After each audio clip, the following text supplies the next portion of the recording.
Hey, this is Paul. This is a repair for Demon 72. It's K7500. Uh, Recapped, new flyback, and fixed the vertical problem.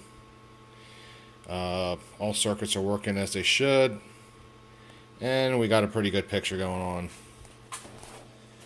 I've been having a little trouble with the 7500 series, the 7400 series, U2000. Finding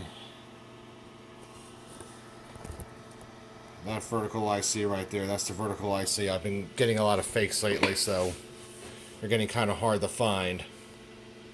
This one is working as it should. It works great. All circuits working. I will send it back to its owner.